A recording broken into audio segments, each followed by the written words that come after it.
There is a lot going on in the silver market. Much of it has very little to do with price, believe it or not. Now, make no mistake, there's a lot of things that do affect the price of silver. But in this breaking news story I'm going to bring to you, you may think that it should have a dramatic impact on silver, but it very well may not. And I'll explain as we explore.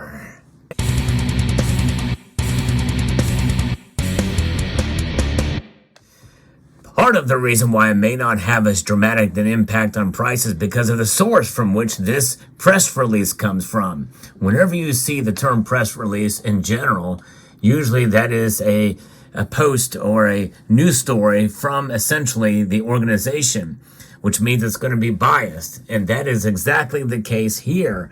So we have to take it into perspective. Now, is what I'm about to bring you, the news I'm going to bring you, not true? No, more than likely it is, at least to some level. But you hear me talk about the chefs at the Cook the Books Club. Well, there may be a couple of fry cooks in this organization as well. So that's just it. Take everything with a grain of salt, no matter what the source, but especially in press releases. I'm going to tell you who this is from later as I read to you exactly what is happening about global silver demand. This is big news if indeed it is to be the case. In other words, we don't know for sure yet because it's a forecast. Global silver demand is forecast to reach 1.2 billion ounces in 2024, which, if achieved, and that's a big if, although in their press release it's not in capital letters, and it should be, it would be the second highest level recorded. Stronger industrial offtake is a principal catalyst for the rise in global demand for the white metal, and the sector should hit a new annual high this year. Now, they call it the white metal, but in reality, silver is indeed silver. It's just it's its own color, right? Unless you count the milk spots like you see on this silver eagle, but nonetheless, silver is silver.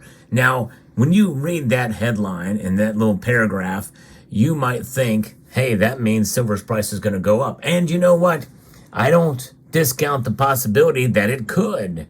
But there are some caveats, and a lot of them, and some pretty big ones. We're going to cover just a few as to why it may not have as dramatic an impact on price as you may think. Big news, though, it is. For the short term, as an early start to U.S. interest rate cuts appears less likely, investment in much of the precious metals complex could be under pressure. Concerns about a slowing Chinese economy could also present a headwind to silver institutional investment, and that's true. I'm glad they mentioned that. By contrast, the economic backdrop is expected to turn more favorable to silver investment in the second half of 2024, when the U.S. is anticipated to begin cutting interest rates. I agree with that as well. With that backdrop, the Silver Institute, that's the organization that's bringing this press release. The Silver Institute offers its thoughts on the 2024 silver market, noting that Metals Focus, the distinguished global precious metals research consultancy based in London, contributed to this analysis. The firm will research and produce the Silver Institute's annual report on the International Silver Market World Silver Survey 2024, which will be released on April the 17th. And it'll be very interesting to see what's in that report. There's a lot of things in there. I perused previous years, and there's a lot of data to digest. But nonetheless, global silver demand is expected to rise 1%, pushed higher by the continued strength of industrial end uses and a recovery in jewelry and silverware demand. Now, that demand for those types of things means that there's probably going to be more recycling of silver to be used for those ends, to meet those ends, that demand. Silver industrial fabrication is forecast to post a 4% rise in 2024 to a record 690 million ounces, building on the all-time highs achieved last year, in line with the trend in recent years. The photovoltaics and automotive industries will remain key drivers during this year. Taking each in turn, global PV installations significantly exceeded initial market expectations in 2023, with new capacity additions forecast to reach another record high this year. Silver offtake should also benefit from technological breakthroughs that has brought new, higher efficiency N-type solar cells with higher silver loadings into mass production. That means more silver will be needed for them. I actually covered that on this channel. And that is true. More silver will be needed for those. In the automotive industry, greater use of electronic components and investment in battery charging infrastructure will continue supporting silver offtake. After a challenging 2023, a projected recovery in consumer electronics will provide an additional lift to the silver industrial market. Despite uncertain economic conditions in some key markets, the deployment of AI-related applications has seen several consumer electronic brands appear to introduce new products which should favor silver. Now, as far as EV technology, electric vehicles, they don't mention that here. You'll notice, at least so far, they have not seen any mention of that because that demand is likely to shrink as we're seeing a cutback. Ford, for instance, has, I think, cut their production of their Lightning, I think, in half. And other areas where we've seen a really test of Teslas in the wintertime, a test of Teslas, say that 5 times fast, in terms of their market and their acumen and their ability to be able to maintain a charge in winter and in cold weather is questionable and challenging for sure. So jewelry demand is expected to record a 6% rise, and India will contribute to the bulk of the gains this year. But remember, I talked about that recently, about they're going to be increasing taxes for jewelry and for silver into India this year. That's going to be a headwind. But that follows a sharp pullback in 2022 when Indian demand weakened after a post-COVID surge in 2021. On top of a return to more normal levels, a positive economic backdrop and consumers getting used to high rupee silver prices should also underpin growth this year. In the U.S. and Europe, a soft consumer sentiment may continue to weigh on jewelry consumption, but retailers' stock replenishment will likely mitigate the impact on fabrication. In line with the jewelry sector, as demand normalizes, a recovery in India will lift global silverware fabrication by 9%.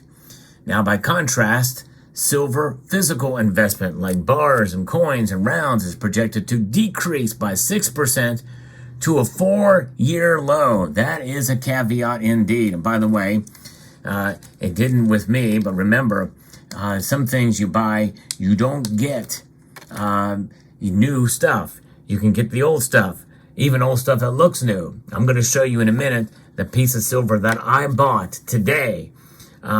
Yes, indeed. And I've paid a little bit of a premium for it, but nonetheless, it's a brand new piece of silver from yesteryear. Stay tuned and I'll show you.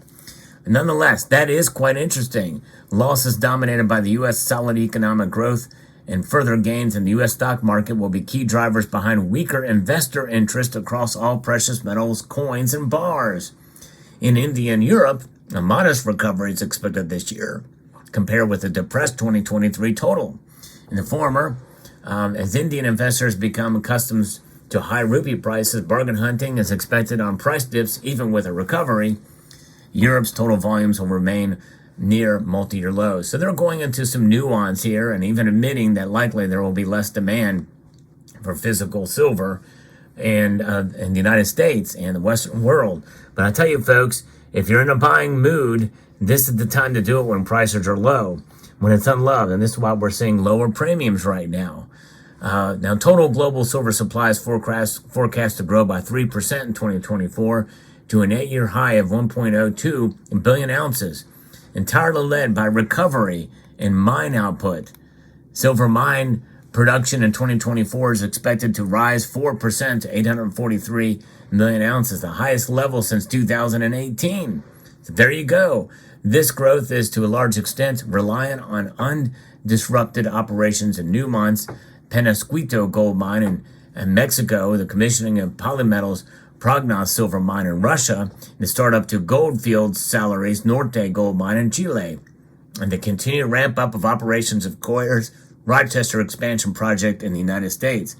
Byproduct silver output from base metal mines is forecast to decrease as community and government disputes led to some mine closures in 2023, particularly in South America.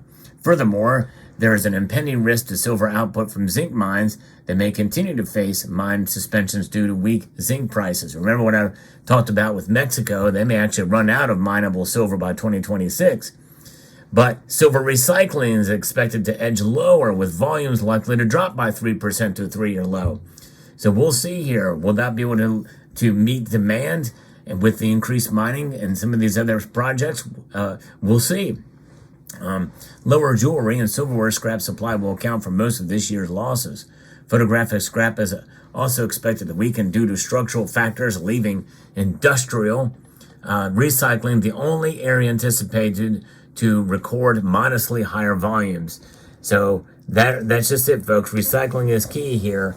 So silver demand, greater demand and supply available as measured by mines does not really account for, and it should be, recycling. More recycling is going to be a bigger deal as we head, and that could be a headwind against the silver prices. Early 2024 has seen much financial markets scale back their expectations of the U.S. cuts, which many investors believed would start as soon as March. And the consequential boost of the U.S. dollar and yields has created fresh headwinds to precious metal investments. But market expectations on U.S. interest rates are still more dovish compared to the Fed's more hawkish position. In the coming month, as the market gradually adopts a more hawkish stance, this will weigh on gold and silver investments. During this time, investor interest on silver could be hampered by a still lackluster recovery in China. But weaker investment is likely to be temporary, and silver's positive fundamentals should encourage decent bargain hunting. Once the Fed starts to cut rates, most likely in mid-2024, silver's investment could begin to recover. Why? Well, because people tend to buy when the price is high and sell when the price is low, which is the exact opposite of what you should do. So in the end, it's about holding on to your precious metals and buying when the time is right, especially when it's low. And I think that we're near a low right now.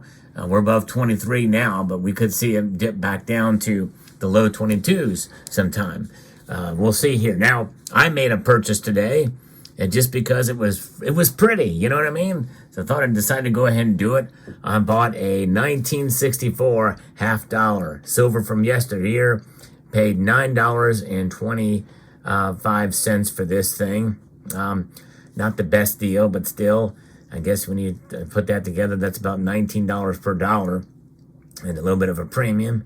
But nonetheless, it's an uncirculated, and these things are very, very common, by the way. But this one was especially pretty.